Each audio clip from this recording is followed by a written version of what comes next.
اما اگه که خدمت رسانی خودت بگو دهین خوردن غم ندادم در خدمت رسانی بیس هم دباریم زیاد نمیشه با رحمت کلام و همین حرمت‌های کردگی برای مهمان دوستی هزار رحمت. فیلم گرفتن کار آسان است، اما وظیفه شما بسیار مشکل است. خداوند خیر هر مشکل است که هر کس هم میتونه از دیده برای به این خاطر که شما برای واس با ایمان کامل برای اسلام مثل پیغمبر ما شما نگذاری میکرد دیگه پیغمبرای ما شما وظیفه بسیار مقدس دارید و قابل قدر هستید. آمین. با وجود شما دیگه علمای دین که ابلاغ میکنین تبلیغ میکنین این جای سلامت باشید باش جای آدم دست نداشت میگه خدا شکر آدم پرده شکر تو کجا گفتم شکر میکنه لباسای تسکوی دست هم نداری هیچ نگرفت دستش گرفت کار کنم پیشتر بردش یک مردکه نه پای داشت نه دست بله میگفت الله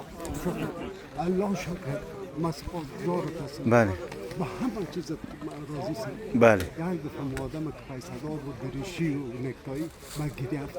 بله شما ماده چی درس دادید؟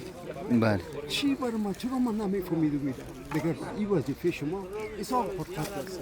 بله شما و علمای دیگه فایده نیست که چند کلمه شما بسیار تفرامه. الله خیر آرام باشین موفق باشین. سلام. که ما به صاحب کانال دار تا که زنات موجه کن تو صاحب آرام با می محبت شما و می وظایف که دارید در طریق شرکتتان کمپانیتان هزار رحمت ما تشکری میکنیم شما سلامت باشید آمین بارک الله فیک تقاضاش هست خانه ممکنه شما را چه بگم خدمت رسانی یگان همه رحمت برای تو شویش کردن این خیلی خدمت یگان کردن کاش کردن نمیتونه الحمدلله برای که هر یک آدم نازکی داره این نازکی ها رو برداشتن پینه بله رحمت شما ده پدر و مادر داره همه تون که شما هزار رحمتی خدا اوقاتشون هم سر پاییزه بردن سمالات پاییزه اتوبوس همه سر پاییزه هزار رحمت کم بوده نیست هزار رحمت یگو کمدی باشه بخشش رحمتی کنه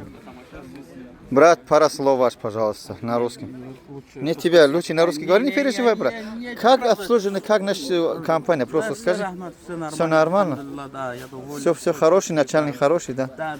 Все нормально. Даже не то, что хороший, и приличный, адекватный, и как бы... Машаллах, джазакаллах хайр. Хорошо. Брат, пожалуйста, слов ваш, пожалуйста, говорите. Ну, на точке гавзан, чекер хизмат. Хаматин.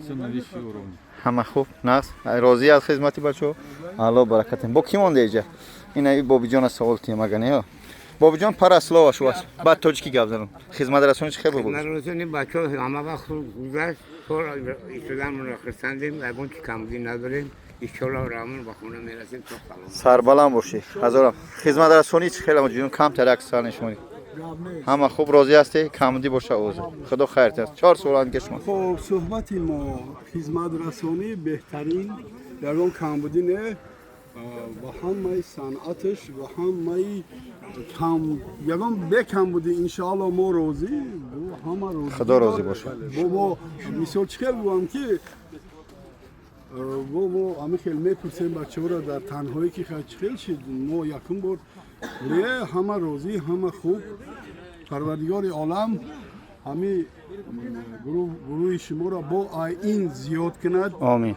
خب تمام آدمی که در همه سفر ما اشتراک کرد ما را یاردم کرد الله مهربان همیشه دستگیری را از الله بینه آمین فرزنداشون خانه و درشون همیشه پرناز نعمت باشه آمین بارک الله فیک جزاک الله خیر برادر جان خدا گپ زد با کی موندی جهمی شما جان شما یوش هستی شما از یوشو پرسیم ممکن است از یوشو خدمت رسانی شما بگی بچه مستفیدو را ما پرسیم نگن مستفیدو را ما قبل پرسید شدن مجبور بدیم تا مثلا خود خوراکش بهترین آخوته بالازار ما خیلی مینا داریم و یا ده هزار اینجا استودیم انشالله شما تنیا هست میگیم انشالله شما دی ها انشالله با وقتی رفتن فراموش نکنید تو وقت ممکن با خطایی کنید میگم نمیگم با کیمون توجکی میدونی این گاو زد شما توجکی میدونی خدمت رسانی از چه است همه خوب راضی هستید از خدمت رسانی باشه الله از شما راضی باشه خداوند قبول کنه سلام علیکم با کی جمعونده من این ای بابی جان اپرسم بابی جان یاد خانه شما را اپرسم بخشش چی خیلی است استرا است راضی هستی از خدمت رسونی بچه خداوند قبولش کنه با جوانا چه گفتنی دا یاشی بیان و دا پیری یاشی خوب ده یاشی خوب ده دیر کرده یا ما دیر کردیم نو الحمدلله که اومدی او همین راه بلدا خدمت میکردین صد پویز همه خوب خداوند همه خوب شمارم همه خوب الله برکت میده خدایی و خدا نمیم Фу, вот это, извиняюсь, перебываю вас. Вот брат, можно на русском чуть-чуть говорить? Как наше обслуживание, как наша компания? Просто пару слов, пожалуйста. Спасибо большое вам. Рамазан Тур. Все нормально? Все отлично, на высшем уровне. То, что на видео видели, это такое или еще Все меньше? так же, даже еще лучше. Иншаллах. Честно говоря, изначально не верилось, потому что в первый раз. Все отлично. Джалал. Хазам, хуб, азам карбача. Кто хочет?